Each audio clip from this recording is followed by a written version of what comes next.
Good morning class, good morning all of you. Good morning, good morning. तो आज हम लोग पढ़ेंगे गुजरात के चालुक्य, गुजरात के चालुक्य या सोलंकी राजवंश। ठीक है, गुजरात के जो चालुक्य हैं, ठीक है, चालुक्य, उनके विषय में आज हम यहाँ पर इस क्लास में पढ़ेंगे। ठीक है, इसमें जो महत्वपूर्ण शासक हुए हैं वो आपके जो सिलेबस में है खास करके वो जयसिंह सिद्धराज और कुमारपाल। ठीक है, इनके विषय में हम थोड़ा सा डिटेल में जानेंगे। बाकी शासकों के विषय में भी हम जानेंगे, लेकिन बहुत ही संक्षेप में। ठीक है, तो ये जो गुजरात के चालुक्य हैं, ठीक है, ये जो दक्षिण भारत के चालुक्य हैं वो अलग हैं और ये जो गुजरात के चालुक्य हैं वो अलग हैं।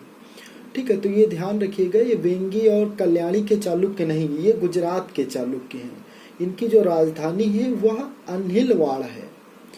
ये जिन चालुक्यों को हम पढ़ाने जा रहे हैं, ठीक है, इनकी जो राजधानी है ये गुजरात के चालुक्य हैं और इनकी जो राजधानी है वह अन्हिलवाड़ है। अन्हिलवाड़। इनकी उत्पत्ति के विषय में जो बात की गई है उसको हम पहले भी चर्चा कर चुके हैं। ठीक है, उसको हम पहले की क्लासों में भी चर्चा कर चुके हैं। फिर भी हम बता देना चाहते हैं कि जो गुजरात के अन्हिलवाड़ के चालुक्य हैं, इनकी भी उत्पत्ति चंद्रबरदाई ने अपने ग्रंथ पृथ्वीराज रासो में अग्निकुंड से बताया है। ठीक है, अग्निकुंड सिद्धांत है, उसको हम पहले काफी विस्तार से भी बता दिए हैं, इसलिए अब दोहराने की आवश्यकता नहीं है। आप ध्यान रखें कि ये जो चालुक्य हैं इनकी भी उत्पत्ति चंद्रबरदाई ने अग्निकुंड से बताई है। ठीक है, या अग्निकुंड के सिद्धांत से इनकी उत्पत्ति बताई जाती है। ठीक, एक और है कुमारपाल का अभिलेख। एक कुमारपाल का अभिलेख है वाडनगर अभिलेख। एक कुमारपाल का वाडनगर का अभिलेख है जिसमें इस वंश की उत्पत्ति ब्रह्मा के चुलुक या कमंडल से बताई गई है। ठीक है, जो कुमारपाल का वाडनगर अभिलेख है उसमें बताया गया है कि ब्रह्मा मतलब एक प्रकार से ऋषि कह सकते हैं। ठीक है, तो उनका जो कमंडल होता था, आज भी आप देखते हैं ना, ऋषि और जो मुनि होते हैं या जो पुजारी होते हैं वो कमंडल लेकर के आप उन्हें देखते हैं। ठीक है, जिसमें वो जल भरे रखते हैं, किसी पे छिड़क भी देते हैं। ठीक है, तो उसी से कमंडल से इनकी उत्पत्ति बताई गई है वाडनगर अभिलेख के अनुसार। और जो मैंने बताया कि जो दक्षिण के चालुक्य हैं वो अलग हैं और ये गुजरात के अलग हैं, तो इनसे और जो दक्षिण के चालुक्य हैं उनसे कोई विशेष संबंध के विषय में जानकारी नहीं मिलती है। तो इस बात को भी ध्यान रखना। ये जो राजवंश है, ये जो गुजरात के चालुक्य हैं, ठीक है, जो दक्षिण के चालुक्य हैं उन्हें चालुक्य बोला जाता है और जो गुजरात के हैं इनको चौलुक्य। ठीक है, मतलब चौ से उच्चारण हो रहा है। ठीक है, तो प्रोनाउंसिएशन में कई बार दिक्कत होती है, तो ध्यान रखिए ये थोड़ा सा अंतर है दोनों में। वो दक्षिण के अलग हैं और ये पश्चिमी गुजरात है, जो गुजरात के हैं ये अलग चालुक्य हैं, चौलुक्य। ठीक, ये जो राजवंश है, ये जो सोलंकी राजवंश है, ठीक है, जो चौलुक्य राजवंश है, ये जो राजवंश है,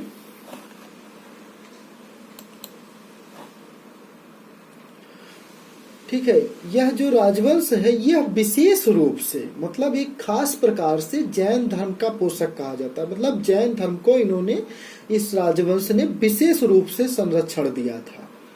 ठीक है, हालांकि इनके समय में और धर्म को भी, शैव धर्म को भी पोषक हैं और शैव धर्म को भी ये संरक्षण दे रहे हैं, लेकिन जो विशेष इन्होंने महत्व प्रदान किया, विशेष संरक्षण प्रदान किया, वह जैन धर्म को प्रदान किया। ठीक है, तो यह ध्यान रखिए। अब इनके जो इतिहास है, जैसे कि हमने और भी इससे पहले की जो क्लास की तो सब में थोड़ा थोड़ा बताया कि कैसे इतिहास किससे किन स्रोतों के माध्यम से किस वंश को जानेंगे। तो उसी प्रकार से ये जो चालुक्य राजवंश है इनके भी इतिहास को जानने के कई स्रोत हैं, ठीक है। तो जिसमें से दो प्रकार के स्रोत प्रमुख हैं, एक तो पहला है साहित्यिक और दूसरा अभिलेखीय और तीसरा मुस्लिम इतिहासकार की भी बात आती है, ठीक है। तो दो ध्यान रखिए, खास करके साहित्यिक और दूसरा अभिलेखीय साक्ष्य, ठीक है, अभिलेखीय साक्ष्य। तो जो साहित्यिक साक्ष्य है इसमें है हेमचंद्र का द्वादश्रय काव्य, हेमचंद्र का द्वादश्रय काव्य है। और मेरुतुंग, ये जैन लेखक हैं दोनों, हेमचंद्र भी हैं जैन लेखक और मेरुतुंग का है प्रबंध चिंतामणि, और सोमेश्वर कृत का है कीर्त कौमुदी, जयसिंह सूर्य का है कुमार पाल चरित, ठीक है। जयसिंह सूरी का है कुमार पाल चरित। तो ये साहित्यिक स्रोत हैं जिससे इस वंश के विषय में थोड़ी थोड़ी जानकारियां मिलती हैं, ठीक है। इसके बाद जो दूसरा है वो है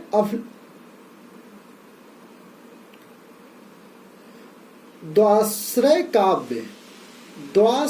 काव्य, ठीक है। और भी ग्रंथ हैं, तो यही ध्यान अभी रखिए कि द्वाश्रय काव्य है, ठीक है। तो क्या हो गया, हाँ, साहित्यिक स्रोत की बात हो गई, साहित्यिक साक्ष्य की बात हो गई। इसके बाद अभिलेखीय साक्ष्य की बात आती है। तो जो अभिलेखीय साक्ष्य है इसमें नाम मिलता है कुमार पाल का वार्ड नगर प्रशस्ति, ठीक है। प्रशस्ति का मतलब होता है प्रशंसा पत्र या प्रशंसा के लिए जो अभिलेख लिखाया गया। तो इसमें कुमार पाल का वार्ड नगर का प्रशस्ति है और एक तलवाड़ा लेख की भी बात मिलती है, और उदयपुर भिलसा अभिलेख की भी बात आती है, ठीक है। तो ये एक संक्षिप्त रूप से कि कैसे हम किन किन स्रोतों के माध्यम से कैसे इनकी उत्पत्ति हुई, कैसे किन स्रोतों के माध्यम से हम चालुक्य के जो गुजरात के जो चालुक्य राजवंश है, सोलंकी राजवंश है, उसके इतिहास को कैसे हम जान सकते हैं, ठीक है। तो ये बात क्लियर हो गई। अब इसमें जो इस वंश के संस्थापक हैं, जो इस राजवंश के संस्थापक हैं वह है मूलराज प्रथम, ठीक है, मूलराज। तो मूलराज प्रथम है, इनका जो कार्यकाल बताया गया है वह 942 से 996 ईस्वी, 942 से 996 ईस्वी मूलराज, ठीक है। ये मूलराज का कार्यकाल है और ये गुजरात के जो चालुक्य हैं, सोलंकी हैं, इस राजवंश के संस्थापक हैं। इनकी जो राजधानी है वह अन्हिलवाड़ है, ठीक है। इसके बाद जो शासक हुआ वह इनका पुत्र था चामुंडराज। इसके बाद जो शासक हुए वह इनका पुत्र है चामुंडराज। इसके बाद जो चामुंडराज के दो पुत्र हुए थे, एक था बल्लभराज और दूसरा था दुर्लभराज। तो जो बल्लभराज थे उनकी क्या थे कि जब चामुंडराज जिंदा थे उसी समय बल्लभराज की मृत्यु हो गई। तो उसके बाद जो शासक बनने की बात आई तब फिर दुर्लभराज शासक बने। तो दुर्लभराज और ये जो चामुंडराज हैं, दुर्लभराज, बल्लभराज, ठीक है, यहाँ तक के महत्वपूर्ण है। फिर भीमदेव प्रथम से थोड़ा सा महत्वपूर्ण है, ठीक है। महत्वपूर्ण क्या, बहुत ज्यादा महत्वपूर्ण है भीमदेव प्रथम। इनके विषय में कहते हैं कि यह इस राजवंश के सबसे प्रतापी शासक हैं, लेकिन आपके सिलेबस में, ठीक है, इन्हें नहीं दिया गया है, ठीक है। तो फिर भी ध्यान रखिए आप लोग, भीमदेव प्रथम इस राजवंश के सबसे प्रतापी शासक थे। इसके समय में ही कहते हैं कि महमूद गजनबी ने जो 1025 ईस्वी में सोमनाथ मंदिर पर आक्रमण किया था वह इन्हीं के समय में किया था, भीमदेव प्रथम के समय में। जो महमूद गजनबी था उसने जब सोमनाथ मंदिर पर आक्रमण किया तो उस समय जो गुजरात में चालुक्य शासक थे वह भीमदेव प्रथम थे। ठीक है, तो उस आक्रमण इनके क्षेत्र को कब्जा नहीं कर पाया था। ठीक है, मतलब वो उसका उद्देश्य एक प्रकार से लूटना भी था, तो वो लूटा था और चला गया था महमूद गजनवी। तो इसके बाद ये जो भीमदेव प्रथम है, इन्होंने क्या किया, जब वो चला गया उस क्षेत्र से महमूद गजनवी, तो उस मंदिर का जीर्णोद्धार कराया, मतलब उसका पुनर्निर्माण करवाया। ठीक है, इनके समय में कहते हैं एक और महत्वपूर्ण काम था, जो आपका माउंट आबू का मंदिर है, जैन दिलवाड़ा मंदिर है, ठीक है, वह इनके सामंत ने ही बनवाया था। जो जैन दिलवाड़ा मंदिर है माउंट आबू का, उसको इनके सामंत ने बनवाया था। तो ये 2-3 पॉइंट इस शासक से महत्वपूर्ण है, खास करके भीमदेव प्रथम के संदर्भ में। ठीक है, इसके बाद जो इनका पुत्र हुआ, ठीक है, वह हुआ कर्ण। ठीक है, एक ध्यान रखना, जो कलचुरी शासक हैं वहां पर भी कर्ण की बात आती है और लक्ष्मी कर्ण की। ठीक है, दोनों उधर एक ही है, लेकिन यहां पर भी कर्ण की बात आई है। तो यहां पर भी कर्ण शासक की बात आई है। तो भीमदेव प्रथम के बाद शासक बने कर्ण। इनका कार्यकाल है 1064 ईस्वी से 1094 ईस्वी। ठीक, ये कहते हैं कि बहुत ही निर्बल और कमजोर शासक थे, जिनको किसी मालवा के परमार शासक ने पराजित किया था इनको। ठीक है, इनके जो कुछ काम क्या है कि इन्होंने, कहते हैं कि कर्णावती नामक नगर बसाया। इन्होंने कर्णावती नामक नगर बसाया, यहीं पर कर्णेश्वर मंदिर व कर्ण सागर नामक झील बनवाई थी। ठीक है, इन्होंने कर्णावती नामक नगर बसाया। इन्होंने कर्णावती नामक एक नगर बसाया, यहीं पर इन्होंने क्या किया कि कर्णेश्वर मंदिर का निर्माण करवाया, और इन्होंने कर्ण सागर नामक एक झील भी बनवाई। ठीक है, इन्होंने एक उपाधि भी धारण की थी, वह थी त्रिलोक मल्ल की उपाधि। त्रिलोक मल्ल की उपाधि। इसके बाद जो कर्ण का पुत्र शासक हुआ वह हुआ जयसिंह सिद्धराज। ठीक है, यही से ये महत्वपूर्ण है आपका, जिसको हम डिटेल में आगे चर्चा करेंगे। ठीक है, जयसिंह सिद्धराज इनका जो कार्यकाल है 1094 ईस्वी से 1143 ईस्वी। इनको प्रमुख रूप से जैन धर्म का शैव धर्म का संरक्षक माना जाता है, और इन्होंने अपनी मां के संरक्षण में शासन कार्य प्रारंभ किया था। ठीक है, इसके बाद जो शासक हुए वो हुए कुमारपाल इनके पुत्र नहीं थे। ठीक है, ध्यान रखिए, कुमारपाल इनके पुत्र नहीं है।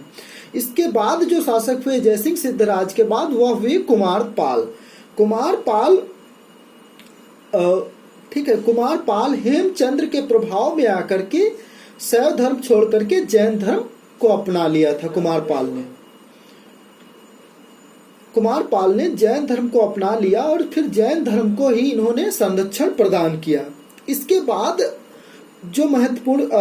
बाद जो शासक हुए वो हुए अजयपाल ने क्या किया कि एक तरफ कुमारपाल ने जैन धर्म को संरक्षण प्रदान किया, तो दूसरी तरफ जब अजयपाल उसके बाद गद्दी पर बैठा तो अजयपाल ने जैन धर्म का सबसे ज्यादा सत्यानाश किया। ठीक है, जैनियों की हत्याएं करवाई और जैन मंदिरों को बहुत ज्यादा तोड़वाया था। ठीक है, ये अजयपाल ने, ये शैव धर्म का उपासक था अजयपाल।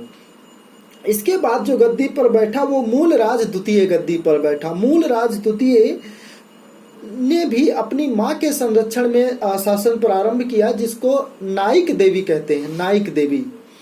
तो इनके समय में ही कहते हैं कि मूलराज द्वितीय के समय में ही इनकी मां ने सेना का संचालन किया।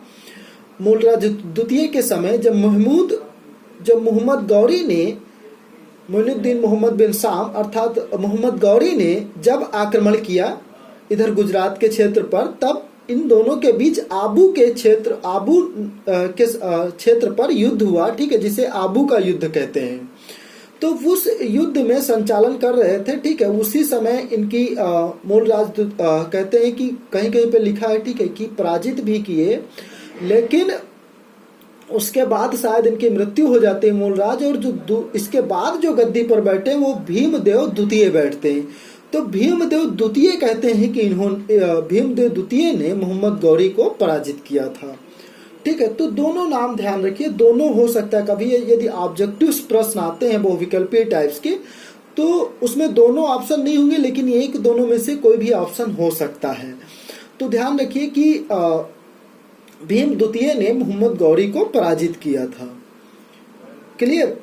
तो ये एक संक्षिप्त इस राजवंश का इतिहास। मतलब अब हम डिटेल में थोड़ा सा बात करेंगे कि जयसिंह जो सिद्धराज शासक है, जिसे आपको सिलेबस में पढ़ना, जो जयसिंह सिद्धराज है, उसकी क्या सांस्कृतिक उपलब्धियां, क्या राजनीतिक उपलब्धियां हैं, उसने क्या क्या संस्कृति में सांस्कृतिक क्षेत्र में काम किया और राजनीतिक क्षेत्र में। तो सांस्कृतिक क्षेत्र में जो इसकी बात आती है जयसिंह सिद्धराज की, ठीक है, यह कर्ण का पुत्र था। पहले तो ध्यान रखिए कि यह कर्ण का पुत्र था। अपनी माँ मलयाल देवी के संरक्षण में, ठीक है, इसने शासन प्रारंभ किया था और उसी के संरक्षण में काफी दिन तक शासन किया। अपनी माँ के संरक्षण में इसने क्या किया कि इसने भी, ये शैव धर्म का उपासक जरूर है जयसिंह सिद्धराज, लेकिन इसने जैन धर्म को भी संरक्षण प्रदान किया। ठीक है, जैन धर्म को भी इसने जो है प्राश्रय दिया। तो जैन धर्म को जो प्राश्रय, इसमें इसके समय एक कवि हैं हेमचंद्र, इसके समय में एक कवि हैं हेमचंद्र,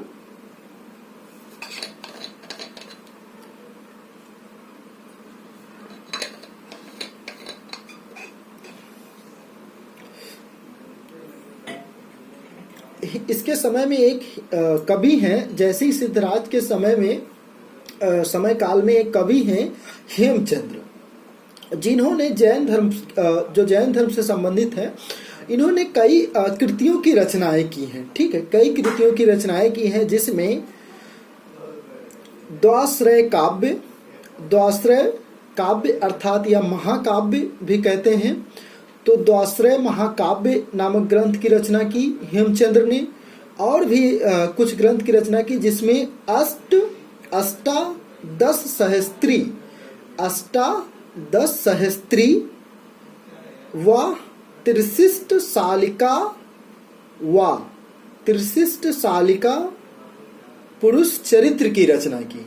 ठीक है, तो द्वाश्रय महाकाव्य, अष्टदश सहस्त्रिका, त्रिशिष्ट शालिका, पुरुष चरित्र आदि ग्रंथों की जो हेमचंद्र जैन विद्वान हैं, इन्होंने रचना की।